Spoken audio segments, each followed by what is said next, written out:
ಪ್ರಾರ್ಥನೆ ಮಾಡೋಣ.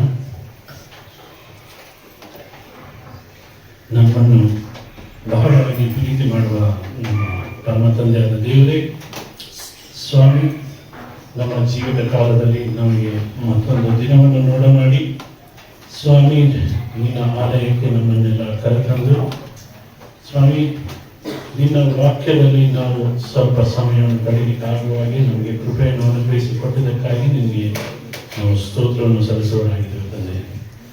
ಹೌದು ತಂದೆ, ನೀನಾದರೂ ನಮಗೆ ಕರುಣಿಸಿ ನಮ್ಮನ್ನು ಜೊತೆಗಾರನಾಗಿದ್ದು ನಮ್ಮನ್ನು ಆಶೀರ್ವದಿಸಿ ನಡೆಸುತ್ತಾ ಬರುತ್ತಿದ್ದ ತಂದೆ. ಸ್ವಾಮಿ, ಈಗಲೂ ಕೂಡ ನಮ್ಮ ಮಧ್ಯಸ್ಥನಾಗಿದ್ದು ನಮ್ಮ ಜೊತೆಗಾರನಾಗಿದ್ದು ಸ್ವಾಮಿ, ನಾನು ನುಡಿಯುವಂಥ ಪ್ರತಿಯೊಂದು ವಾಕ್ಯದಲ್ಲಿ ಸ್ವಾಮಿ ನೀನು ಮಾತನಾಡಿ ಸ್ವಾಮಿ, ನಿನ್ನ ಸೇವಕರಿಗೆ ನೀನು ಏನು ತಿಳಿಸಬೇಕು ಅಂತಿದೆಯೋ ಸ್ವಾಮಿ ಅದನ್ನು ನೀವು ತಿಳಿಯಪಡಿಸಬೇಕೆಂದು ಸ್ವಾಮಿ ನಮ್ಮ ಪ್ರಾರ್ಥನೆಯನ್ನು ನಮ್ಮ ವಿಜ್ಞಾಪನೆಗಳನ್ನು ಸ್ವಾಮಿ ಕ್ರಿಸ್ತೇಸುವಿನ ಪರಿಶುದ್ಧ ನಾಮದಲ್ಲಿ ನಾವು ಬೇಡಿ ಹೊಂದಿದ್ದೇವೆ ತಂದೆ. ಎಲ್ಲರಿಗೂ ನಮಸ್ಕಾರ. ಮೊದಲನೇದಾಗಿ ಇದೊಂದು ಅವಕಾಶವನ್ನು ನನಗೆ ದಯಪಾಲಿಸಿಕೊಟ್ಟಂತ ತಂದೆ ದೇವರಿಗೆ ನಾನು ವಂದನೆಯನ್ನು ಸಲ್ಲಿಸ್ತೇನೆ. ಅದೇ ರೀತಿಯಲ್ಲಿ ಈ ಕ್ರಿಸ್ತಾಲಯದ ಸಭಾಪಾಲಕರಾಗಿರ್ತಕ್ಕಂಥ ತಿಮೋತಿ ಅಯ್ಯನವರಿಗೂ ಕೂಡ ನನ್ನ ಪ್ರೀತಿಯ ವಂದನೆಗಳು. ಹಾಗೆ ಇಲ್ಲಿ ನೆರೆದು ಬಂದಿರತಕ್ಕಂಥ ನಿಮ್ಮೆಲ್ಲರಿಗೂ ನನ್ನ ಪ್ರೀತಿಯ ವಂದನೆಗಳನ್ನು ನಾನು ತಿಳಿಸುವನಾಗಿದ್ದೇನೆ. ಹಾಗೆ ಈಗಾಗಲೇ ಅಯ್ಯನವರು ತಿಳಿಸಿದ ಹಾಗೆ ನಾನು ನನ್ನ ಕುಟುಂಬದವರೆಲ್ಲರೂ ಇಲ್ಲಿಗೆ ಬಂದಿದ್ದೇವೆ. ಎಲ್ಲರ ಪರವಾಗಿ ನಿಮಗೆಲ್ಲರಿಗೂ ನನ್ನ ವಂದನೆಗಳು. ನಾನು ಬಹಳ ಉದ್ದವಾಗಿ ತುಂಬ ಸಮಯ ತಗೊಂಡು ಏನು ಮಾಡಲ್ಲ, ಆದ್ರೂ ಚಿಕ್ಕಾಗಿದ್ರು ಕೆಲವು ವಿಷಯಗಳನ್ನು ನಾವು ಇವತ್ತು ಹಂಚಿಕೊಳ್ಳಲಿಕ್ಕೆ ದೇವರು ಒಂದು ಅವಕಾಶವನ್ನು ದಯಪಾಲಿಸಿಕೊಂಡಿದ್ದಾರೆ. ಅದಕ್ಕಾಗಿ ನಾನು ದೇವರಿಗೆ ವಂದನೆ ತಿಳಿಸ್ತೇನೆ. ನಾವು ನಮ್ಮ ಪ್ರಸಂಗವನ್ನು ಮುಂದುವರಿಸೋದಕ್ಕಿಂತ ಮುಂಚೆ ಒಂದು ಚಿಕ್ಕ ಕಥೆಯನ್ನು ನಾನು ತಿಳಿಸ್ತೇನೆ. ಇವತ್ತಿನ ನಾವು ವೇದ ಪಾರಾಯಣವನ್ನು ಎಲ್ಲ ಓದಿ ಕೇಳಿದ್ದೇವೆ. ಅದು ಆ್ಯಕ್ಚುಲಿ ಒಂದು ಕುರುಬ ಮತ್ತು ಕುರಿಗಳ ಒಂದು ಬಾಂಧವ್ಯದ ಬಗ್ಗೆ ಇರ್ತಕ್ಕಂತಹ ಒಂದು ವೇದವಾಕ್ಯಗಳಾಗಿರ್ತದೆ. ಇದು ನಾವು ನಮ್ಮ ಜೀವಿತ ಕಾಲದಲ್ಲಿ ನಾವು ಅಳವಡಿಸ್ಕೊಳ್ಬೇಕಾಗಿರ್ತಕ್ಕಂಥ ಕೆಲವು ಮುಖ್ಯವಾದ ವಿಚಾರಗಳನ್ನ ನಾವು ಇವತ್ತು ಒಂದು ಆಲೋಚಿಸಿ ಅದರ ಬಗ್ಗೆ ಒಂದು ತಿಳುವಳಿಕೆ ಪಡ್ಕೊಳ್ಳೋಣ. ಮೊದಲನೇದಾಗಿ ನಾನೊಂದು ಚಿಕ್ಕ ಕಥೆಯ ಮೂಲಕ ನಾನು ಈ ಪ್ರಸಂಗವನ್ನು ಪ್ರಾರಂಭ ಮಾಡ್ತಾ ಇದ್ದೇನೆ. ಒಂದು ಚಿಕ್ಕ ಊರು, ಆ ಚಿಕ್ಕ ಊರಿನಲ್ಲಿ ಒಬ್ಬ ಕುರುಬ. ಆ ಕುರುಬ ಏನಾಗಿದೆ, ಸುಮಾರು ಒಂದು 50ರಿಂದ 60 ಕುರಿಗಳನ್ನ ಸಾಕೊಂಡು ಅವನು ತನ್ನ ಜೀವನ ಮಾಡ್ತಾ ಇರ್ತಾನೆ. ಅವನು ಏನಂತಂದ್ರೆ, ಅವನ ಹತ್ತಿರದಲ್ಲಿ ಆ ಊರಲ್ಲಿ ಒಂದು ಚಿಕ್ಕದೊಂದು ಗುಡ್ಡ. ಆ ಗುಡ್ಡದ ಹತ್ರ ಎಲ್ಲ ಕುರಿಗಳನ್ನ ಕರ್ಕೊಂಡು ಹೋಗೋದು, ಪ್ರತಿದಿನ ಕರ್ಕೊಂಡು ಹೋಗೋದು, ಅದಕ್ಕೆಲ್ಲ ಮೇಯಿಸೋದು, ಹಾಗೆ ಮತ್ತೆ ಅದನ್ನ ಹಿಂತಿರುಗಿ ಕರ್ಕೊಂಡು ಹೋಗೋದು. ಈ ಕುರಿಗಳ ಜೊತೆಯಲ್ಲಿ ಅವನ ಜೊತೆಯಲ್ಲಿ ಒಂದು ಚಿಕ್ಕದೊಂದು ಸಣ್ಣ ಮರಿ ಒಂದು ಕುರಿ ಇತ್ತು. ಈ ಸಣ್ಣ ಮರಿ ಕುರಿಗಳು ಸಣ್ಣ ಮಕ್ಕಳೆಲ್ಲ ನಿಮಗೆ ಗೊತ್ತೇ ಇದೆ, ಸಣ್ಣ ಮಕ್ಕಳು ಹೇಗೆ ಆಟ ಆಡ್ತಾರಲ್ಲ ಅದೇ ರೀತಿಯಲ್ಲಿ ಸಣ್ಣ ಕುರಿ ಕೂಡ ಯಾವಾಗ್ಲೂ ಆ ಕಡೆ ಈ ಕಡೆ ಓಡೋದು. ಈ ಕುರುಬ ಯಾವಾಗ್ಲೂ ತಾನು ಆ ಕುರಿಗಳನ್ನೆಲ್ಲ ಕರ್ಕೊಂಡು ಹೋಗ್ತಾ ಇದ್ರೆ ಆ ಸಣ್ಣ ದಾರಿಯಲ್ಲಿ ಯಾವಾಗ್ಲೂ ಅದಕ್ಕೆ ಹೇಳ್ತಾನೆ ಇರ್ತಾರೆ, ಎಲ್ಲ ಈ ಕಡೆ ಬನ್ನಿ, ನಾನು ಹೋಗ್ತಾ ಇರೋ ದಾರಿಯಲ್ಲೇ ಬನ್ನಿ, ನಾನು ಹೋಗ್ತಾ ಇರೋ ಸಂಧಿ ದಾರಿಯಲ್ಲೇ ಬನ್ನಿ, ಆ ಕಡೆ ಈ ಕಡೆ ಹೋಗ್ಬೇಡಿ. ಆ ಕುರಿಗಳನ್ನ ಪ್ರತಿ ಸತಿ ಅವ್ರು ಹೇಳ್ತಾನೇ ಬರ್ತಾರೆ. ಈ ಸಣ್ಣ ಕುರಿ ಏನಂತಂದ್ರೆ ಯಾವಾಗ ಆ ಕಡೆ ಈ ಕಡೆ ಓಡಬೇಕು, ಏನೇನೋ ನೋಡ್ಬೇಕು ಅನ್ನೋ. ಆ ಕುರಿ ಒಂದ್ಸತಿ ಏನ್ ಮಾಡುತ್ತೆ, ಸಣ್ಣ ಮರಿ ಹಾಗೆ ಬೆಟ್ಟದ ಮೇಲೆ ಹೋದಾಗ ಸಣ್ಣ ಒಂದು ಹಳ್ಳದಲ್ಲಿ ಹೋಗಿ ಅಲ್ಲೊಂದು ಹೂವು ಕಾಣಿಸುತ್ತೆ. ಅದು ಆ ಹೂವು ನೋಡಕ್ ಹೋಗ್ಬಿಟ್ಟು ಆ ಸಣ್ಣ ಹಳ್ಳದಲ್ಲಿ ಬಿಡೋದು. ಈ ಕುರುಬ ನೋಡ್ತಾ ಇರ್ತಾನೆ, ಎಲ್ಲಿ ಈ ಮರಿ ಕಾಣಿಲ್ವಲ್ಲ ಅಂತ. ಅದೊಂದು ಸಣ್ಣ ಮರಿಯಾಗಿತ್ತು, ಅವನ ಹತ್ರ ಸುಮಾರು 60 ಕುರಿಗಳಿತ್ತು. ಆತ ಅದನ್ನ ಬಿಡ್ಲಿಲ್ಲ, ಎಲ್ಲೋಗಿರ್ಬೋದು ಇದು ಅಂತ ಹುಡ್ಕೊಂಡು ಅದು ಅಳ್ತಾ ಇರ್ತದೆ, ಭಯ ಪಟ್ಕೊಂಡ್ಬಿಟ್ಟಿತ್ತು. ಅದಕ್ಕೆ ಅಲ್ಲಿಂದ ಹೊರಗಡೆ ಬರಕ್ ಆಗ್ತಾ ಇರಲಿಲ್ಲ. ಹೊರಗಡೆ ಬರಕ್ ಆಗದೆ ಇರೋ ಸ್ಥಳದಲ್ಲಿ ಅದು ಭಯ ಪಟ್ಕೊಂಡು ಹತ್ಕೊಂಡು ಜೋರ ಕಿರಿಸ್ತಾ ಇತ್ತು. ಆ ಕುರುಬನ್ಗೆ ಕೂಗು ಕೇಳಿಸಿದ ತಕ್ಷಣ ಅಲ್ಲಿ ಹೋಗಿ ಅದನ್ನ ಸುರಕ್ಷಿತವಾಗಿ ತನ್ನ ಕೋಲಿನಿಂದ ನಿಧಾನವಾಗಿ ಅದನ್ನ ಹೊರಗೆ ತೆಗೆದಿದ ತಕ್ಷಣ ಆ ಕುರಿ ಏನನ್ಕೊಂತು, ಓ ಇವತ್ತು ಯಾಕೋ ನಮಗೆ ಚೆನ್ನಾಗಿ ಬಯಸ್ಕೋಬೇಕಾಗತ್ತೆ. ಆದರೆ ಆತ ಅದನ್ನ ಬೈಲಿಲ್ಲ. ಅದನ್ನ ಎತ್ಕೊಂಡು ಅದಕ್ಕೇನಾದ್ರು ಗಾಯ ಆಗಿದೆಯಾ, ಅದು ಬಿತ್ತಲ್ಲ, ಎಲ್ಲಾದ್ರೂ ಅದಕ್ಕೆ ಗಾಯ ಆಗಿದೆಯಾ, ಏನಾಗಿದೆ ಅನ್ನೋದನ್ನ ನೋಡಿಕೊಂಡು ನಿಧಾನವಾಗಿ ಅದನ್ನ ಸ್ವಲ್ಪ ಹೊತ್ತು ಅದನ್ನ ಕೈಯಲ್ಲಿ ಇಟ್ಕೊಂಡು ಅದಕ್ಕೆ ನಿಧಾನವಾಗಿ ನೋಡಿ ಸ್ವಲ್ಪ ತಾಳಿನ ಮೇಲೆ ಅದನ್ನ ಕೆಳಗಡೆ ಅದು ಖುಷಿಯಾಗಿ ಮತ್ತೆ ಎಲ್ಲ ಕುರಿಗಳ ಜೊತೆಗೆ ಸೇರಿಕೊಂಡು. ಈ ಸಣ್ಣ ಕಥೆಯಲ್ಲಿ ನಾವು ತಿಳ್ಕೊಬೇಕಾಗಿರೋದು ವಿಚಾರ ಏನಂತಂದ್ರೆ, ನಮ್ಮನ್ನ ಯಾವಾಗಲೂ ಕಾಯುವ ಒಂದು ಕುರುಬ ಇಲ್ಲ, ಅದು ಯೇಸು ಸ್ವಾಮಿ. ಯೇಸು ಸ್ವಾಮಿ ಯಾವಾಗಲೂ ನಮ್ಮನ್ನ ಹೇಗೆ ಕಾಯ್ತಾನೋ, ಆ ಕುರುಬ ಹೇಗೆ ತನ್ನ ಮರಿಗಳನ್ನು ಕಾಯ್ತಾ ಇದ್ದಾನೋ, ಅದೇ ರೀತಿಯಲ್ಲಿ ಆತ ಕೂಡ ನಮ್ಮನ್ನೆಲ್ಲ ಸದಾ ಕಾಲ ಕಾಯ್ತಾ ಇದ್ದಾನೆ. ಆತ ಕೂಡ ಏನಂತಂದ್ರೆ, ಆತ ಹೇಳಿದ ಒಂದು ಕೆಲವು ದಾರಿಯಲ್ಲಿ ನೀವು ಯಾವಾಗಲೂ ನಡ್ಕೊಂಡು ಹೋಗಿ, ಯಾವಾಗಲೂ ಅದೇ ದಾರಿಯಲ್ಲಿ ನೀವು ನಡೆದ್ರೆ ಆಗ ನಿಮ್ಗೆ ಯಾವುದೇ ರೀತಿಯಾದ ಕಷ್ಟ ಬರಲ್ಲ. ಆದರೆ ನಾವು ಏನ್ ಮಾಡ್ತೀವಿ, ನಾವು ಸಹಜವಾಗಿ ನಾವು ತಿಳಿದೇ ನಾವು ತಪ್ಪುಗಳನ್ನ ಖಂಡಿತವಾಗೂ ನಾವು ಮಾಡೇ ಮಾಡ್ತೀವಿ. ಆದರೆ ನಾವು ತಪ್ಪು ಮಾಡಿದ್ರೂ ಸ್ವಾಮಿ ಅದನ್ನ ಕ್ಷಮಿಸಿ ಮತ್ತೆ ನಮ್ಮನ್ನ ಒಂದು ಒಳ್ಳೆ ದಾರಿಯಲ್ಲಿ ಬಿಡುವಣ. ಯಾವಾಗಲೂ ಅಷ್ಟೇ, ನಾವು ಈ ಎರಡು ವಿಷಯನ ನಾವು ತಿಳ್ಕೊಳ್ಳೋದೇನಂತಂದ್ರೆ, ಕುರುಬ ನಮ್ಮ ಕೈ ಬಿಡೋದಿಲ್ಲ, ಹಾಗೆ ಅವರು ನಡೆಸಿದಂತಹ ದಾರಿಯಲ್ಲಿ ನಾವು ನಡೆದರೆ ಸತ್ಯವಾಗ್ಲೂ ಅವ್ರು ಯಾವತ್ತೂ ನಮ್ಮ ಕೈ ಬಿಡದೆ ನಮ್ಮ ಎಲ್ಲ ಕಷ್ಟ ಚಿಂತೆ ಬಾಧೆಗಳಿಂದ ನಮ್ಮನ್ನು ಬಿಡಿಸುವುದಲ್ಲ. ಇವತ್ತಿನ ನಾವು 3 ವಾಕ್ಯ ಭಾಗಗಳನ್ನ ಓದಿದ್ವಿ. 3 ವಾಕ್ಯ ಭಾಗಗಳಲ್ಲಿ ನಾವು ಕೀರ್ತನೆ ಭಾಗದಲ್ಲಿ ಕೀರ್ತನೆ 23 ಎಲ್ಲರಿಗೂ ಚೆನ್ನಾಗಿ ಚಿರಪರಿಚಿತರಾಗಿರ್ತಕ್ಕಂಥ ಒಂದು ಭಾಗ. ಆ ಭಾಗದಲ್ಲಿ ಯೆಹೋವನೇ ನನಗೆ ಕೊಡುವ, ಕೀರ್ತನೆ 23:1. ಯೆಹೋವನು ನಮಗೆ ಕುರುಬನಾಗಿದ್ದು ದಾವೀದನು ಏನ್ ಹೇಳ್ತಾನೆ ಅಂತಂದ್ರೆ, ನಾನು ಏನಕ್ಕೂ ನನಗೆ ಕೊರತೆ ಇಲ್ಲ, ಯಾಕಂದ್ರೆ ನನಗೆ ಒಬ್ಬ ಕುರುಬನಿದ್ದಾನೆ. ನನಗೆ ಆ ಕುರುಬನ ನನಗೆ ಇರೋವರೆಗೂ ನನಗೆ ಯಾವುದಕ್ಕೂ ನನಗೆ ಕೊರತೆ ಇಲ್ಲ. ನಾನು ಯಾವಾಗ ನನ್ನನ್ನು ಅವನು ಹಸಿರುಗಾವಲುಗಳಲ್ಲಿ ನನ್ನನ್ನು ತಂಗಿಸ್ತಾನೆ. ಏನು ಹಸಿರುಗಾವಲಲ್ಲಿ ನನ್ನನ್ನು ತಂಗಿಸ್ತಾನೆ? ನನ್ನ ಎಲ್ಲ ಕಷ್ಟ ಚಿಂತೆ ಬಾಧೆಗಳಿಂದ ನನ್ನನ್ನು ಬಿಡಿಸಿ ಯಾವಾಗಲೂ ನಮಗೆ ಒಂದು ಗ್ರೀನರಿ ಇರುವಂತ ಜಾಗದಲ್ಲಿ ಹೋದ್ರೆ ಎಷ್ಟೋ ನಮಗೆ ಮನಸ್ಸಿಗೆ ಒಂದು ಶಾಂತಿ ತರ ಸಿಗುತ್ತೆ, ಬಹಳ ಸಂತೋಷ ಆಗುತ್ತೆ. ಅದನ್ನ ನೋಡಿದ್ರೆ ನಮಗೆ ಸಂತೋಷ ಆಗುತ್ತೆ. ಅಂತ ಜಾಗದಲ್ಲಿ ನಮ್ಮನ್ನು ತಂಗಿಸ್ತಾನೆ. ಅಂತ ಜಾಗದಲ್ಲಿ ನಮ್ಮನ್ನ ತಂಗಿಸಿದಕ್ಕೋಸ್ಕರ ಆತನು ಸಿದ್ಧನಾಗಿದ್ದಾನೆ, ನಾವು ಸಿದ್ಧರಾಗಿರ್ಬೇಕು. ಆತನು ವಿಶ್ರಾಂತಿಕರವಾದ ನೀರಿನ ಬಳಿಯಲ್ಲಿ ಬರಮಾಡ್ತಾನೆ. ನೀರು ನಮ್ಗೆಲ್ಲರಿಗೂ ಅಗತ್ಯ, ನೀರಿಲ್ಲದೆ ನಾವು ಜೀವನ ಮಾಡಬೇಕು. ಆ ಥರ ಅವನು ವಿಶ್ರಾಂತಿಕರವಾದ ನೀರುಗಳ ಬಳಿಯಲ್ಲಿ ನಮ್ಮನ್ನು ಬರಮಾಡುತ್ತಾನೆ. ಹಾಗೆ ಅವನು ಒಂದು ಒಳ್ಳೆಯ ಕುರುಬನಾಗಿರೋದ್ರಿಂದ ಅವನು ನಮ್ಮನ್ನ ಒಂದು ಶಾಂತವಾದ ರೀತಿಯಲ್ಲಿ ನಮ್ಮನ್ನ ನಡೆಸುವಾತವನಾಗಿದ್ದಾನೆ. ಆ ಶಾಂತಿಯನ್ನು ನಾವು ಯಾವತ್ತೂ ನಮ್ಮ ಜೊತೆಗೆ ಇಟ್ಕೊಂಡು ನಾವು ಮುಂದಕ್ಕೆ ಹೋಗ್ಬೇಕಾಗಿರೋ ಕರ್ತವ್ಯ ಆಗಿದೆ. ಅದೇ ರೀತಿಯಲ್ಲಿ ನಮಗೆ ಕಷ್ಟಗಳು ಬಂದಾಗ, ಈಗ ಕಷ್ಟ ನಮಗೆ ಬರದೇ ಇರೋದಿಲ್ಲ, ನಮ್ಮೆಲ್ಲರಿಗೂ ಕಷ್ಟ ಒಂದಲ್ಲ ಒಂದು ರೀತಿಯಲ್ಲಿ ಕಷ್ಟ ಬರುತ್ತೆ. ಸೊ ಅದಕ್ಕೆ ಅದರಲ್ಲಿ ಏನ್ ಹೇಳಿದಾನೆ, ನೀವು 4ನೇ ವಚನದಲ್ಲಿ ನೋಡಿದ್ರೆ, ನಾನು ಕಾರ್ಯತಲಿನ ಕಣಿವೆಯಲ್ಲಿ ನಡೆಯುವಾಗಲೂ ನಿನ್ನ ದೊಣ್ಣೆಯು ನಿನ್ನ ತೋಳು ನನಗೆ ಧೈರ್ಯ ಕೊಡುತ್ತದೆ. ಹೌದು ನೋಡಿ, ನಾವು ಹೆದರೋದು ನೆಸೆಸಿಟಿನೇ ಇಲ್ಲ. ನಾವು ಹೆದರ್ಬೇಕಾಗಿರೋ ಚಿಂತೆ ಮಾಡಬೇಕಾಗಿರೋದಿಲ್ಲ.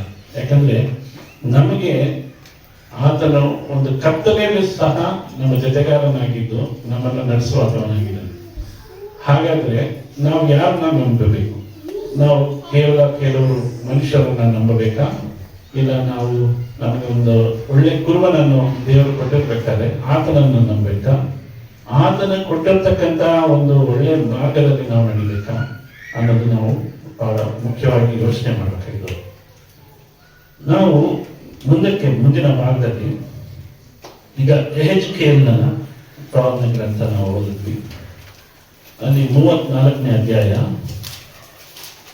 1ರಿಂದ 16 ವಚನಗಳು ನಾವು ಓದಿ ಕೇಳಿದ್ವಿ. ಇಲ್ಲಿ ದೇವರು ಮನುಷ್ಯರನ್ನು ಅವರ ನಾಯಕರು ಯಾರಿದ್ದಾರಲ್ಲ ಆ ನಾಯಕರ ಅವರ ವಿಫಲ್ಯತೆಯನ್ನು ಮಾತಿನವರಿಗೆ ತಿಳಿಸ್ತಾ ಇದ್ದಾರೆ. ಇಲ್ಲಿ ಏನಾಗಿದೆ, ನಾಯಕರು ಅವರು ಕುರುಬರಾಗಿದ್ದರು, ಆದರೆ ಅವರು ತಮ್ಮ ಕುರಿಗಳನ್ನು ಮೇಯಿಸ್ತಾ ಇರಲಿಲ್ಲ. ಇವತ್ತಿನ ಕಾಲದಲ್ಲಿ ಏನಾಗಿದೆ ಅಂತಂದ್ರೆ, ಎಷ್ಟೋ ಜನ ನಾಯಕರುಗಳನ್ನ, ಎಷ್ಟೋ ಜನ ಸೇವಕರುಗಳನ್ನ, ಇಲ್ಲ ನಾವು ಬೇರೆ ಬೇರೆ ಎಲ್ಲಾರನ್ನೂ ನೋಡ್ತೀವಿ. ಬಹಳಷ್ಟು ಜನ ಏನ್ ಮಾಡ್ತಾ ಇದ್ದಾರೆ ಅಂತಂದ್ರೆ, ನಾವು ಕೆಲವು ನಾಯಕರುಗಳನ್ನ ನಾವು ನಂಬ್ತೀವಿ, ಅವ್ರಿಗೆ ಎಲ್ಲ ರೀತಿಯಲ್ಲಿ ನಾವು ನಂಬ್ತೀವಿ. ಅವರು ನಮ್ಗೇನೋ ಒಂದು ಒಳ್ಳೆ ಕೆಲಸ ಮಾಡ್ತಾರೆ, ಆ ಒಂದು ನಂಬಿಕೆ ಮೇಲೆ ನಾವು ಏನ್ ಮಾಡ್ತೀವಿ, ಹೌದು ನಾವು ಅವ್ರ ಹಿಂದೆ ಹೋಗಿ ಅವ್ರಿಗೆ ಬೇಕಾಗಿರ್ತಕ್ಕಂಥ ನಾವು ಸಹ ಮಾಡೋಣ, ಅವ್ರ ಜೊತೆ ಇರೋಣ ನಾವು ಅಂತ ಅನಿಸುತ್ತೆ. ಆದರೆ ಅವರು ಏನ್ ಮಾಡ್ತಾ ಇದ್ದಾರೆ, ಕೇವಲ ಸ್ವಾರ್ಥತೆಯಲ್ಲಿ ಅವ್ರು ಏನ್ ಮಾಡ್ತಾ ಇದ್ದಾರೆ, ಅವರು ತಮ್ಮ ಹೊಟ್ಟೆಯನ್ನು ತುಂಬಿಸ್ಕೊಳ್ತಾ ಇದ್ದಾರೆ ಹೊರತು ಯಾರಿಗೂ ಅವ್ರಿಗೆ ಸಹಾಯ ಮಾಡಬೇಕು ಅನ್ನೋ ಒಂದು ಮನೋಭಾವ ಅವ್ರಿಗೆ ಯಾರಿಗೂ ಇರ್ತಾ ಇಲ್ಲ. ಆದರೆ ನಾವು ಏನ್ ಮಾಡ್ಬೇಕಾಗಿದೆ ಇವತ್ತಿನ ದಿನಗಳಲ್ಲಿ ಅಂತಂದ್ರೆ, ಯಾರ ಜೊತೆಯಲ್ಲಿ ನಾವು ನಮ್ಮ ಸಂಬಂಧವನ್ನ ಇಟ್ಕೊಳ್ತೀವಿ, ಯಾರ ಜೊತೆಯಲ್ಲಿ ನಾವು ನಡೀತೀವಿ, ಅದು ಮುಖ್ಯವಾಗಿ ನಾವು ನೋಡ್ಬೇಕಾಗಿರುವಂತ ವಿಚಾರ. ಯಾಕಂದ್ರೆ ನಾವು ಖಂಡಿತವಾಗೂ ನಾವು ಒಂದು ಸ್ಥಳದಲ್ಲಿ, ಇವಾಗ ನಾವು ಈ ಚರ್ಚಲ್ಲಿ ಬಂದಾಗ ನಾವೆಲ್ಲರೂ ಒಗ್ಗಟ್ಟಾಗಿ ನಾವು ಬರಬೇಕು, ಆರಾಧನೆ ಮಾಡಬೇಕು. ಈ ಚರ್ಚಿನ ಕೆಲವು ಮೇಲ್ವಿಚಾರಗಳನ್ನ ನೋಡುವಂತ ಪ್ರತಿಯೊಬ್ಬರಿಗೂ ನಾವು ಕೊಡ್ಬೇಕಾಗಿರ್ತಕ್ಕಂಥ ರೆಸ್ಪೆಕ್ಟ್ ನ ಕೊಡ್ಬೇಕಾಗತ್ತೆ, ಅದನ್ನು ನಾವು ಮಾಡಲೇಬೇಕಾಗುತ್ತೆ. ಆದರೆ ಕೆಲವರು ಏನ್ ಮಾಡ್ತಾರೆ, ಕೆಲವರನ್ನ ಕೆಟ್ಟದಾಗಿ ನೋಡ್ತಾರೆ. ಆ ಕೆಟ್ಟದಾಗಿ ನೋಡೋದ್ರಿಂದ ನಮ್ಗೆ ಏನ್ ಸಿಗುತ್ತೆ, ನಾವು ಎಲ್ಲರೂ ಒಂದು ಈ ಆಲಯದ ಒಳಗಡೆ ಬಂದ ನಂತರ ನಾವು ಏನೇ ಆಗಿರ್ಲಿ, ನಾವು ಯಾವುದೇ ಸ್ಥಾನದಲ್ಲಿ ಇರಲಿ, ನಾವು ಎಷ್ಟೇ ಬೆಳೆದಿರಲಿ, ಎಷ್ಟೇ ವಿದ್ಯಾಭ್ಯಾಸ ಮಾಡಿರ್ಲಿ, ಎಷ್ಟೇ ದೊಡ್ಡ ಸಾಹುಕಾರರಾಗಿರ್ಲಿ, ಬಡವರಾಗಿರ್ಲಿ, ಏನೇ ಆಗಿರ್ಲಿ, ಆಲಯದ ಒಳಗಡೆ ಬಂದಿದ ತಕ್ಷಣ ನಾವೆಲ್ಲರೂ ಒಂದೇ. ಯಾಕಂದ್ರೆ ಕರ್ತನ ಸನ್ನಿಧಿಯಲ್ಲಿ ನಾವೆಲ್ಲರೂ ಒಂದೇ ಆಗಿರ್ತೇವೆ. ಇಲ್ಲಿ ಯಾವುದೇ ಭೇದ ಭಾವ ಇಲ್ಲ. ಆದ್ರೂ ಜನ ನಮ್ಮನ್ನ ಕೆಲವು ವಿಚಾರಗಳಲ್ಲಿ ಕೀಳಾಗಿ ನೋಡ್ತಾರೆ. ಇದು ಇವತ್ತಲ್ಲ, ಇವಾಗ ಎಹೆಜ್ಕೇಲನ ಪ್ರವಾದನೆ ಗ್ರಂಥ ಅಂತಂದ್ರೆ ಸುಮಾರು ಯೇಸುಸ್ವಾಮಿ ಹುಟ್ಟೋದಕ್ಕೂ ಒಂದು 600 ವರ್ಷದ ಹಿಂದೆ ಅದು ಆಗಿರ್ತಕ್ಕಂಥ. ಆ ಕಾಲದಿಂದ ಸಹ ಜನಗಳು ಈ ತರ ನೋಡ್ತಾ ಇದ್ದಾರೆ. ಕೆಲವರು ಅವರು ತಮಗಾಗಿ ಬೇಕಾಗಿರ್ತಕ್ಕಂಥದ್ದನ್ನು ಮಾತ್ರ ಮಾಡ್ಕೊಳ್ತಾ ಇದ್ದಾರೆ. ತಮ್ಮ ಕುರಿಗಳು ಇವಾಗ ತಮ್ಮ ಕುರಿಗಳನ್ನೇ ತಾವು ನೋಡ್ಕೊಳ್ತಾ ಇದ್ದಾರೆ. ಅದು ಈಗಾಗಲೇ ಹೋಲಿದ ಹಾಗೆ ಅವನು ಚಲ್ಲಾಪಿಲ್ಲಿ ಆಗ್ತಾ ಇದೆ, ಅಲ್ಲಿ ಇಲ್ಲಿ ನೋಡ್ತಾ ಇದೆ, ಅದನ್ನ ಯಾರು ನೋಡ್ಕೊಂತ ಇಲ್ಲ. ಆದ್ರೆ ಇದನ್ನೆಲ್ಲ ಕಾಯುವಂಥದ್ದು ಯಾರಿದ್ದಾನೆ? ಯೇಸು ಸ್ವಾಮಿ. ಇದಕ್ಕೆ ನೋಡಿ, ಯೇಸು ಸ್ವಾಮಿ ಏನಕ್ಕೋಸ್ಕರ ಬಂದರು? ಈಗ ಅವರು ಈಗ ನೋಡಿ, ಏನು ಮತ್ತಾಯ 22:39 ನೋಡಿ, ಮತ್ತಾಯ 22:39 ಯಾರು ನೋಡಿ.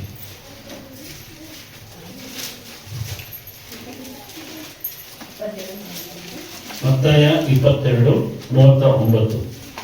ಇದಕ್ಕೆ ಸಮಾನವಾದ ಎರಡನೇ ಆಜ್ಞೆ ಒಂದು ಉಂಟು, ಅದು ಯಾವುದೆಂದರೆ ನಿನ್ನ ನೆರೆಯವನನ್ನು ನಿನ್ನಂತೆ ಪ್ರೀತಿಸಬೇಕು ಎಂಬುದೇ.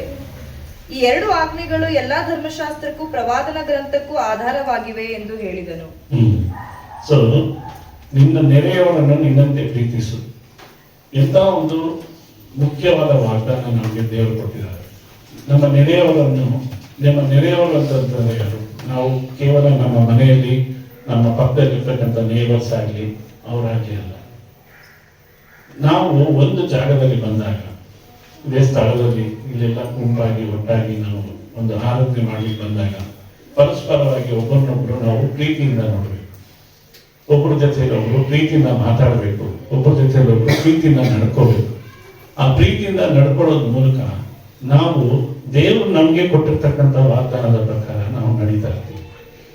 ನಾವು ಕೇವಲ ಇಲ್ಲೇ ಅಂತಲ್ಲ, ನಾವು ಕೆಲಸ ಮಾಡೋ ಸ್ಥಳದಲ್ಲಾಗಿರ್ಬೋದು, ನಾವು ಎಲ್ಲೇ ಇರ್ಬೋದು, ನಾವು ಕ್ರೈಸ್ತರಾಗಿರ್ಬೇಕಾದ್ರೆ ನಾವು ನಡೆಯುವಂತ ನಮ್ಮ ನಡವಳಿಕೆ ಇರ್ಬೋದು, ನಾವು ಮಾತನಾಡುವಂತ ರೀತಿ ಇರ್ಬೋದು, ನಾವು ಜನರೊಟ್ಟಿಗೆ ನಾವು ಸೇರಿ ಅವರೊಟ್ಟಿಗೆ ನಾವು ಮಾಡುವಂತ ಎಲ್ಲ ಕೆಲಸ ಕಾರ್ಯಗಳಿರ್ಬೋದು, ಎಲ್ಲದರಲ್ಲೂ ನಾವು ಹೇಗಿರ್ಬೇಕು ಅಂತಂದ್ರೆ, ಅವ್ರು ಇತರರು ನಮ್ಮನ್ನ ನೋಡಿದಾಗ ಹೌದು ಇವರು ಕ್ರೈಸ್ತರು ಅನ್ನೋದು ಖಂಡಿತವಾಗಲು ಅವರ ನಡವಳಿಕೆಯಲ್ಲೇ ನಮಗೆ ಗೊತ್ತಾಗುತ್ತೆ. ಯಾಕಂದ್ರೆ ನಮಗೆ ಕೊಟ್ಟಿರ್ತಕ್ಕಂಥ ವಾಗ್ದಾನ ಏನು, ನೀವು ನಿನ್ನ ನೆರೆಯವರನ್ನ ನಿಂತೆ ಪ್ರೀತಿಸು. ನಮ್ಮನ್ನ ನಾವು ಎಷ್ಟು ಪ್ರೀತಿ ಮಾಡ್ಕೊಂತೀವಲ್ಲ, ನಮಗೆ ಬೇಕಾಗಿರುವಂಥದ್ದೆಲ್ಲ ನಾವು ಮಾಡ್ತೀವಿ. ನಾವು ಬೇಕಾಗಿರ್ತಕ್ಕಂಥ ಒಳ್ಳೆ ಬಟ್ಟೆ ತಗೊಂತೀವಿ, ನಾವು ಬೇಕಾಗಿರ್ತಕ್ಕಂಥ ಒಳ್ಳೆ ಮನೇಲಿರ್ತೀವಿ, ನಾವು ಬೇಕಾಗಿರ್ತಕ್ಕಂಥ ಎಲ್ಲ ವಸ್ತುಗಳನ್ನ ತಗೊಂತೀವಿ, ವಾಚ್ ಆಗಲಿ, ಅದಾಗ್ಲಿ, ಮೊಬೈಲ್ ಆಗಲಿ, ಎಲ್ಲಾನು ತಗೊಂತೀವಿ. ಅದೇನಕ್ಕೆ? ನನಗೋಸ್ಕರ ಬೇಕು, ನನಗ್ ಬೇಕು, ಅದು ನನಗಿಷ್ಟ ಅದು ಅಂತ. ಹಾಗೆ ನೋಡಿ, ದೇವರು ಎಷ್ಟು ಆಲೋಚನೆ ಮಾಡಿ ಈ ಒಂದು ನಿನ್ನ ನೆರೆಯವರನ್ನು ನಿನ್ನಂತೆ ಪ್ರೀತಿಸುವಂತ ಒಂದು ಸಣ್ಣ ಒಂದು ವಾಕ್ಯದಲ್ಲೇನೆ ಹೇಗೆ ನಮ್ಮನ್ನ ಒಂದು ಹಿಡಿದು ಹೆಂಗೆ ಇಟ್ಕೊಂಡಿದ್ದಾರೆ ಅಂತಂದ್ರೆ, ನೀವು ಯಾವುದೇ ಕಾರಣಕ್ಕೂ ಯಾರನ್ನು ಸಹ ಭೇದ ಭಾವದಿಂದ ನೋಡಬೇಡಿ, ಬೇರೆ ತರ ನೋಡ್ಬೇಡಿ, ಅವರೆಲ್ಲರನ್ನು ನಿನ್ನಂತೆ ನೋಡಿ ಅಂತ. ಮತ್ತೆ ಮುಂದಿನ ಭಾಗಕ್ಕೆ ಹೋಗ್ಬರ್ತಾರೆ.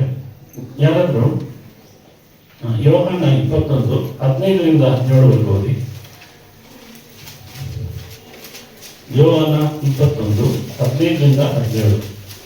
ಅವರು ಊಟ ಮಾಡಿದ ಮೇಲೆ ಯೇಸು ಸೀಮೋನ್ ಪೇತ್ರನನ್ನು, ಯೋಹಾನನ ಮಗನಾದ ಸೀಮೋನನೇ, ನೀನು ಇವರಿಗಿಂತ ಹೆಚ್ಚಾಗಿ ನನ್ನ ಮೇಲೆ ಪ್ರೀತಿ ಇಟ್ಟಿದೆಯೋ ಎಂದು ಕೇಳಲು ಅವನು, ಹೌದು ಸ್ವಾಮಿ, ನಿನ್ನ ಮೇಲೆ ಮಮತೆ ಇಟ್ಟಿದ್ದೇನೆಂಬುದನ್ನು ನೀನೇ ಬಲ್ಲೆ ಅಂದನು.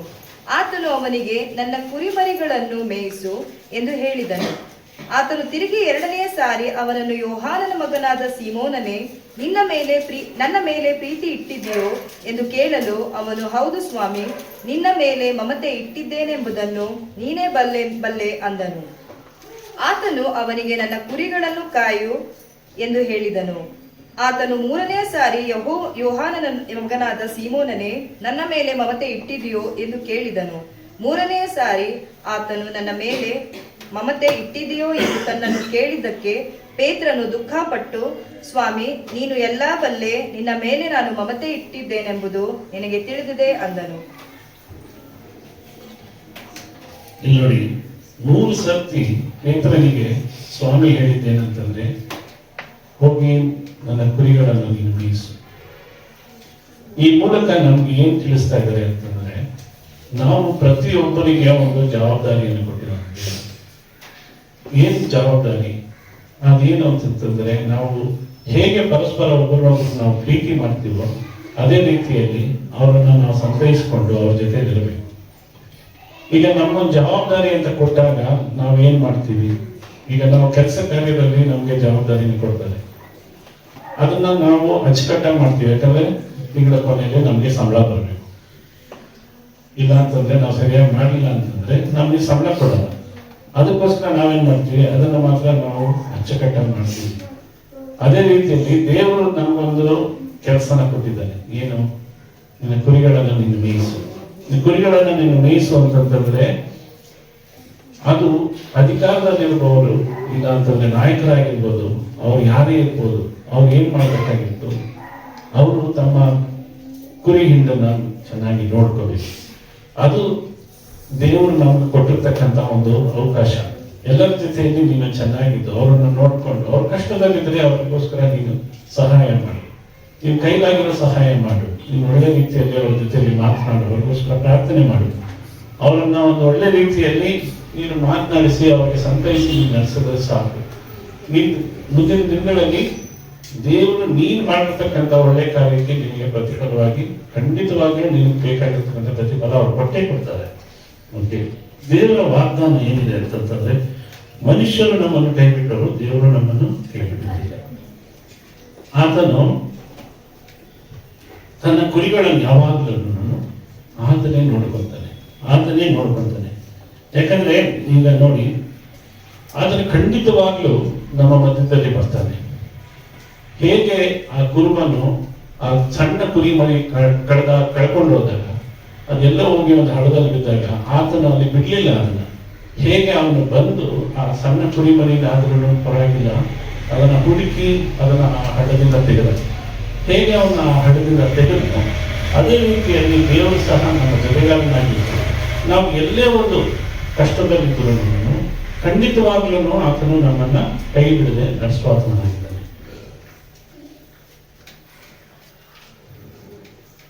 ಹಾಗೆ ಪ್ರಕಟಣೆ 1:7 ತಗೊಳ್ಳಿ. ಕರ್ತನು ಹೇಗೆ ಬರುತ್ತಾನೆ ಅನ್ನೋ ಒಂದು ವಿಚಾರ. ಮೇಘಗಳೊಂದಿಗೆ ಬರುತ್ತಾನೆ, ಎಲ್ಲರ ಕಣ್ಣುಗಳು ಆತನನ್ನು ಕಾಣುವವು, ಆತನನ್ನು ಬಿರಿದವರು ಸಹ ಕಾಣುವರು. ಭೂಮಿಯಲ್ಲಿರುವ ಎಲ್ಲಾ ಕುಲದವರು ಆತನನ್ನು ನೋಡಿ ಎದೆಗೊಳಕೊಳ್ಳುವರು. ಹೌದು, ಹಾಗೆಯೇ ಆಗುವುದು. ಆಮೇಲೆ ಹಾಗೆ ಕರ್ತನು ಖಂಡಿತವಾಗೂ ಬರ್ತಾನೆ. ಹೇಗೆ ಬರ್ತಾನೆ ಗೊತ್ತಾಗಿದೆ ಅಲ್ಲ ನಮಗೆ, ನಾವು ತಿಳ್ಕೊಂಡಿದ್ದೇವೆ.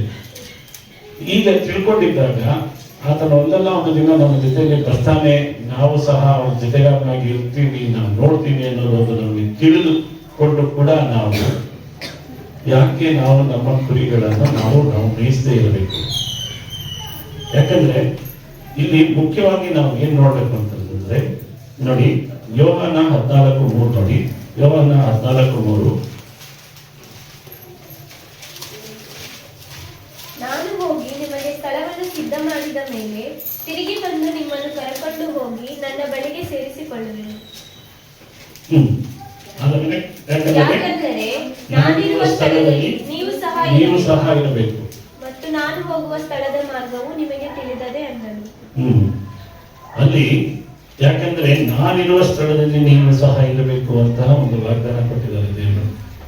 ದೇವರು ಬರೋದು ಕೇವಲ ನಮಗೆ ಸಹಾಯ ಮಾಡೋದಕ್ಕೋಸ್ಕರ ಅಲ್ಲ. ಅವರ ಉದ್ದೇಶ ಏನಿದೆ, ಅವರು ಇಲ್ಲಿದ್ದಾರೋ ಆ ಸ್ಥಳದಲ್ಲಿ ನಾವು ಸಹ ಇರಬೇಕು ಅನ್ನೋ ಒಂದು ಉದ್ದೇಶ ಅವರಿಗಿದೆ. ಅವರಿಗೆ ನಾವು ಸಹ ಅದೇ ಸ್ಥಳದಲ್ಲಿ ನಾವು ಇರಬೇಕು ಅನ್ನೋ ಉದ್ದೇಶ. ಈಗ ನೋಡಿ, ನಾವು ನಮ್ಮ ಮನೆಯಲ್ಲಿ ಒಂದು ಚೌಕಟ್ಟಾಗಿ ಒಂದು ಒಳ್ಳೆ ಮನೆಯನ್ನ ಮಾಡ್ಕೊಂಡಿರ್ತೀವಿ, ನಮ್ದೊಂದು ಸಂಸಾರನ ನಡೆಸ್ಕೊಂಡು ನಾವಿರ್ತೀವಿ. ನಾವು ಈಗ ಕೆಲವ್ರನ್ನ ಪ್ರೀತಿ ಮಾಡ್ತೀವಿ, ಎಲ್ಲ ಮಾಡ್ತೀವಿ, ಸರಿ. ಆದ್ರೆ ಅವ್ರನ್ನ ಬರ್ತಾರೆ, ನಮ್ಗೆ ಬಂದಾಗ ನಾವು ಒಂದು ಊಟ ಎಲ್ಲ ಮಾಡಿ ಕಳಿಸ್ತೀವಿ. ಆದರೆ ಅವ್ರನ್ನ ನಮ್ಮ ಮನೇಲಿ ನಾವು ಇಟ್ಕೊಂಡಿರ್ತೀವ, ನಮ್ಮ ಮನೇಲೆ ನಾವು ವಾಸ ಮಾಡೋದಕ್ಕೆ ಬಿಡ್ತೀವ. ಏನೋ ರಿಲೇಟಿವ್ಸ್ ಅವ್ರು ಇವ್ರು ಬಂದ್ರು ಅಂತಂದ್ರೆ 1 ದಿನ 2 ದಿನ ನಾವು ಅವ್ರನ್ನ ನಮ್ಮ ಜೊತೆಲಿ ಇಟ್ಕೊಂತೀವಿ. ಅವ್ರನ್ನ ನಾವು ಹೇಗೆ ಬೇಕೋ ಹಾಗೆ ಚೆನ್ನಾಗಿ ನೋಡ್ಕೊಳ್ತೀವಿ, ಆಮೇಲೆ ಕಳಿಸ್ತೀವಿ.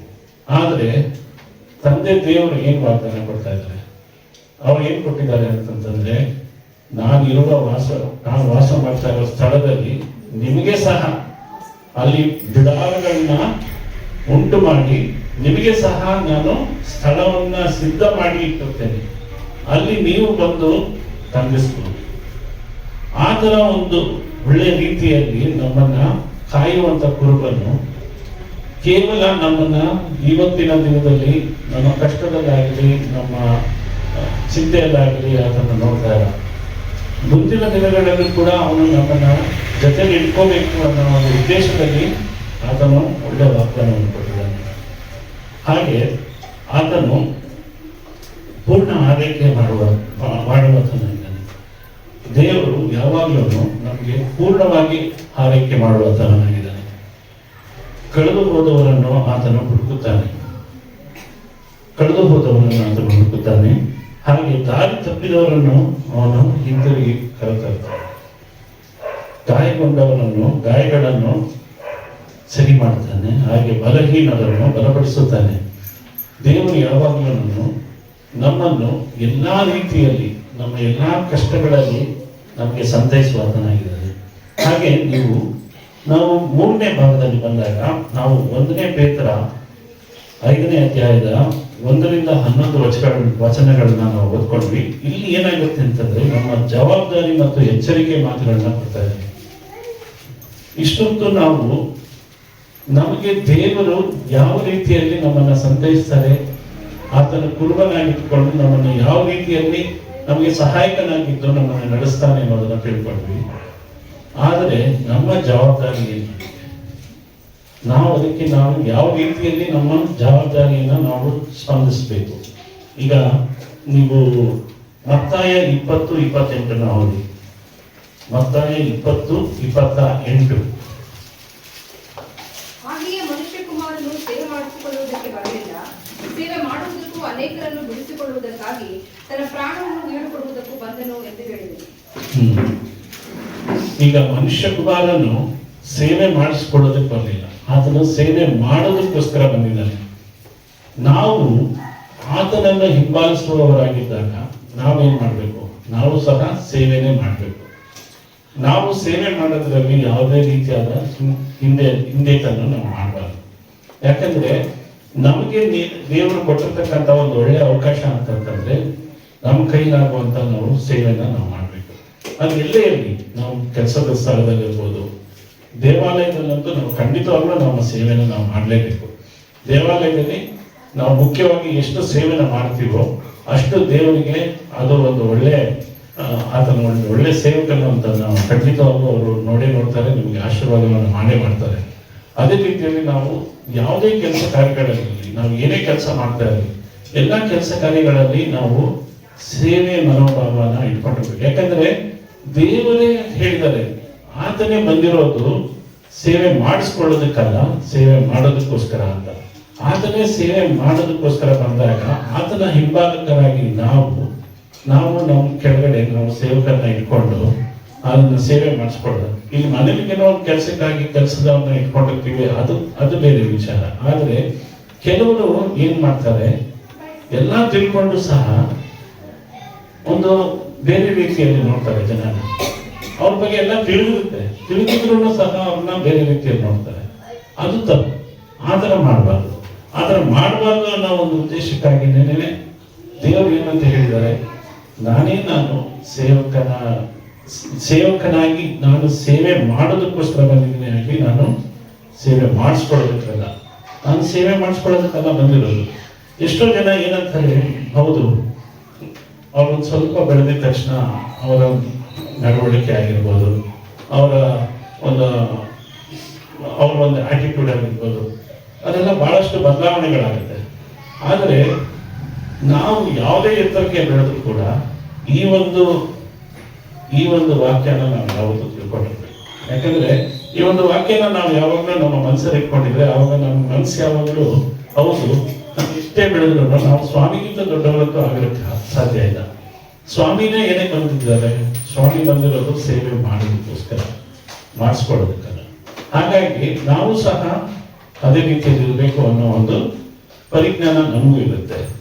ಹಾಗೆ ಈ ಆಲಯನ ಆಗ್ಲಿ ಮತ್ತೊಂದು ವಿಚಾರಗಳನ್ನಾಗ್ಲಿ ಮೇಲ್ವಿಚಾರಗಳನ್ನ ಒಂದು ಒಳ್ಳೆ ರೀತಿಯಲ್ಲಿ ನೋಡ್ಕೋಬೇಕು ಅಂತಂದ್ರೆ ಸುಮಾರು ವಿಚಾರಗಳನ್ನ ನಮಗೆ ವಾಕ್ಯದಲ್ಲಿ ದೇವರು ಕೊಟ್ಟಿದ್ದಾರೆ. ಆಕ್ಚುಲಿ ಇದನ್ನು ನೀವು ಮನೆಗೆ ಹೋಗಿ ಓದ್ಕೊಳ್ಳಿ. 1 ತಿಮೋಥಿ 3 ಅಧ್ಯಾಯ 1-17 ಒಬ್ಬ ನಾಯಕನಾಗಿರೋನು ಯಾವ ರೀತಿಯಲ್ಲಿ ಇರಬೇಕು ಅನ್ನೋ ಒಂದು ವಿಚಾರಗಳನ್ನ ತಿಳಿಸಿದ್ದಾರೆ. ಅದೇ ರೀತಿಯಲ್ಲಿ ತೀತನ ಅಧ್ಯಾಯದಲ್ಲಿ 1ನೇ ಅಧ್ಯಾಯದಲ್ಲಿ 5ನೇ ವಚನದಿಂದ 9ನೇ ವಚನದವರೆಗೂ ನಾಯಕರಾಗಿರುವವರು ಯಾವ ರೀತಿಯಲ್ಲಿ ಇರಬೇಕು, ಅವ್ರ ನಡವಳಿಕೆ ಏನಿರಬೇಕು, ಅವ್ರ ಕೆಲಸ ಕಾರ್ಯಗಳೇನಿರಬೇಕು, ಅವರ ಜವಾಬ್ದಾರಿಗಳೇನಿರಬೇಕು ಅನ್ನೋದನ್ನ ನಾನು ತಿಳಿಸಿದ್ದಾನೆ.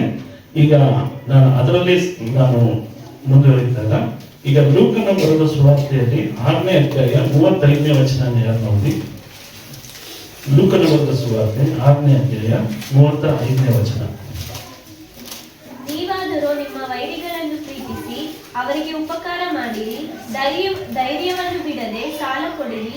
ಹೀಗೆ ಮಾಡಿದರೆ ನಿಮಗೆ ಬಹಳ ಫಲ ಸಿಕ್ಕುವುದು ಮತ್ತು ನೀವು ಪರಸ್ಪರನ ಮಕ್ಕಳಾಗುವಿರಿ. ಆತನಂತೂ ಉಪಕಾರ ನೆನೆಸದವರಿಗೂ ಕೆಟ್ಟವರಿಗೂ ಉಪಕಾರಿಯಾಗಿದ್ದಾನೆ.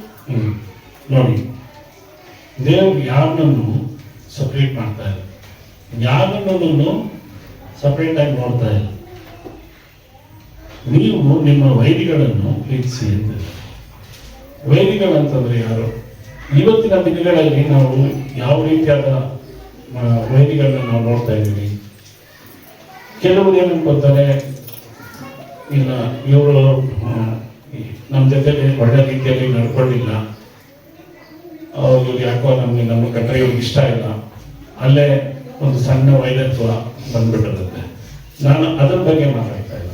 ಈಗ ನಮ್ಮ ಜೀವಿತ ಕಾಲದಲ್ಲಿ ನಮ್ಗೇನಾಗುತ್ತೆ, ಎಷ್ಟೋ ಕಷ್ಟಗಳು, ಇಲ್ಲ ನಮ್ಗೆ ಹುಷಾರಿಲ್ದಿರ ನಾವು ನರಳುತ್ತಾ ಇರ್ಬೇಕಾದ್ರೆ, ನಾವು ಕಷ್ಟದಲ್ಲಿರ್ಬೇಕಾದ್ರೆ ನಮಗೆ ಸಹಾಯಕ ಯಾರಿದ್ದಾನೆ? ಕೇವಲ ದೇವರೊಬ್ಬನೇ. ನಾವು ಯಾರನ್ನು ಬೇಡ್ಕೊತೀವಿ ಅವಾಗ? ಅಲ್ಲಿ ನಾವು ಬೇಡ್ಕೊಳ್ಳೋದು ಕೇವಲ ದೇವರನ್ನ ಮಾತ್ರನೇ. ಆವಾಗ ನಾವು ಹೌದಪ್ಪ ನನಗೆ ಈ ತರ ಬಂತು ಅಂತ ಹೇಳಿ ನಾವು ಯಾರನ್ನಾದ್ರೂ ಬೈಯಕ್ಕಾಗತ್ತ? ಯಾರನ್ನೂ ಬೈಯಕ್ಕಾಗಲ್ಲ. ನಾವು ನಮ್ಮ ದೇಹದಲ್ಲಿ ಬಂದಿರ್ತಕ್ಕಂಥ ಯಾವುದೇ ನೋವು, ಸಂಕಟ, ಕಷ್ಟ, ಯಾವುದೇ ಬಾಧೆ ಆದ್ರೂ ಬಂದ್ರು ನಾವೇನ್ ಮಾಡ್ತೀವಿ? ಪ್ರಾರ್ಥನೆ ಮೂಲಕ ಆಮೇಲೆ ಬೇಕಾಗಿರ್ತಕ್ಕಂಥ ಔಷಧಿ ತಗೋತೀವಿ. ಹಾಗೆ ನಾವು ನಮ್ಮನ್ನು ಹೇಗೆ ಪ್ರೀತಿ ಮಾಡ್ತೀವೋ ಅದೇ ರೀತಿಯಲ್ಲಿ ನಮ್ಮ ವೈರಿಗಳನ್ನು ಸಹ ಪ್ರೀತಿ ಮಾಡು, ಅವ್ರಿಗೆ ಉಪಕಾರ ಮಾಡಿ ಅಂತ ಹೇಳ್ತಾರೆ. ಯಾಕೆಂದ್ರೆ ನೀವು ಆತರ ಮಾಡೋ ಮೂಲಕ ಏನಾಗತ್ತೆ, ಅವರ ಮನಸ್ಸಿನಲ್ಲಿ ಒಂದು ಪರಿವರ್ತನೆ ಬರುತ್ತೆ. ನಾನು ಇವ್ರನ್ನ ಕೆಟ್ಟದಾಗಿ ನೋಡಿದೆ, ನಾನು ಇವ್ರನ್ನ ಕೆಟ್ಟದಾಗಿ ನೋಡ್ತಾ ಇದ್ದೆ, ಆದ್ರೂ ಅವ್ರು ಎಷ್ಟು ನನಗೆ ಪ್ರೀತಿ ತೋರಿಸ್ತಾರೆ, ಅವ್ರು ಯಾವ ರೀತಿಯಲ್ಲಿ ನನ್ನ ಹತ್ರ ಮಾತಾಡ್ತಾರೆ, ಅವ್ರು ಯಾವ ರೀತಿಯಲ್ಲಿ ನನ್ನ ಜೊತೆಗಿದ್ದಾರೆ. ಯಾಕಂದ್ರೆ ನಮ್ಗೆ ಕೊಟ್ಟಿರ್ತಕ್ಕಂಥ ವರ್ಣನೆ ನೀವು ಆಗ್ಲೇ ಕೇಳಿದ್ರಿ, ನಿಮ್ಮ ನೆರೆಯವರನ್ನು ನಿನ್ನಂತೆ ಪ್ರೀತಿಸು. ಅವ್ರ ವೈರಿಗಳಾದ್ರೂ ಪರವಾಗಿಲ್ಲ, ಅವ್ರು ನಿಮ್ಮನ್ನ ಕೆಟ್ಟದಾಗಿ ನೋಡಿದ್ರು ಪರವಾಗಿಲ್ಲ. ನೀವೇನ್ ಮಾಡ್ಬೇಕಾಗಿದೆ? ಅವ್ರನ್ನ ಒಳ್ಳೆ ರೀತಿಯಲ್ಲಿ ಮಾತಾಡ್ತೀವಿ, ಅವ್ರನ್ನ ಒಳ್ಳೆ ರೀತಿಯಲ್ಲಿ ನೋಡಿ. ಅವ್ರಿಗೇನಾದ್ರು ಕಷ್ಟ ಬಂತ, ಅವ್ರಿಗೆ ಬೇಕಾ ಏನಾರ ಸಹಾಯ ನೀವು ಮಾಡಿ, ನಿಮ್ಮ ಕೈನಾದ್ರು ಸಹಾಯ ಮಾಡಿ. ಆವಾಗ ಅವರು ಖಂಡಿತವಾಗ್ಲೂ ಅವ್ರ ಪರಿವರ್ತನೆ ಕೊಟ್ಟು ಅವ್ರಿಗೆ ನಿಮ್ಮನ್ನ ಒಂದು ಒಳ್ಳೆ ರೀತಿಯಲ್ಲಿ ನೋಡೋದಕ್ಕೆ ಪ್ರಾರಂಭಿಸ್ತಾರೆ.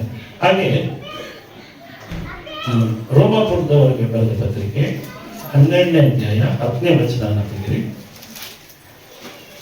ಅವರ ಕಣ್ಣು ಮೊಬ್ಬಾಗಿ ಕಾಣದೆ ಹೋಗಲಿ, ಅವರ ಬೆನ್ನು ಯಾವಾಗಲೂ ಬೊಗ್ಗಿಕೊಂಡಿರುವಂತೆ ಮಾಡು ಎಂದು ದಾವೀದನು ಹೇಳುತ್ತಾನೆ. ರೋಮಾಪುರದವರಿಗೆ ಕ್ರೈಸ್ತ ಸಹೋದರರು ಅಣ್ಣ ತಮ್ಮಂದಿರೆಂದು ಒಬ್ಬರನ್ನೊಬ್ಬರು ಪ್ರೀತಿಸಿರಿ. ಮಾನ ಮರ್ಯಾದೆಯನ್ನು ತೋರಿಸುವುದರಲ್ಲಿ ಒಬ್ಬರಿಗಿಂತ ಒಬ್ಬರು ಮುಂದಾಗಿರಿ. ನಾವು ಕ್ರೈಸ್ತ ಸಹೋದರರಾಗಿದ್ದುಕೊಂಡು ನಾವು ಏನ್ ಮಾಡ್ಬೇಕಾಗಿದೆ? ಒಬ್ಬರನ್ನೊಬ್ಬರನ್ನು ಪ್ರೀತಿಸಬೇಕಾಗಿದೆ. ಒಬ್ಬರನ್ನೊಬ್ಬರು ಪ್ರೀತಿಸಬೇಕು ಅಂತ ನಮ್ಗೆ ವಾಕ್ಯದಲ್ಲೇ ಬಂದಿರ್ಬೇಕಾದ್ರೆ ನಾವು ಏನಕ್ಕೋಸ್ಕರ ಪ್ರೀತಿಸಬಾರ್ದು? ಯಾವ ಕಾರಣಕ್ಕೋಸ್ಕರ ನಾವು ಪ್ರೀತಿಸಬಾರ್ದು? ನಮ್ಗೆ ಏನೋ ಒಂದು ವಿಚಾರದಲ್ಲಿ ಕೆಲವ್ರ ಮೇಲೆ ನಮ್ಗೆ ಒಂದು ಅಸಮಾಧಾನ ಆಗಿರುತ್ತೆ. ಯಾವುದೋ ಒಂದು ವಿಚಾರದಲ್ಲಿ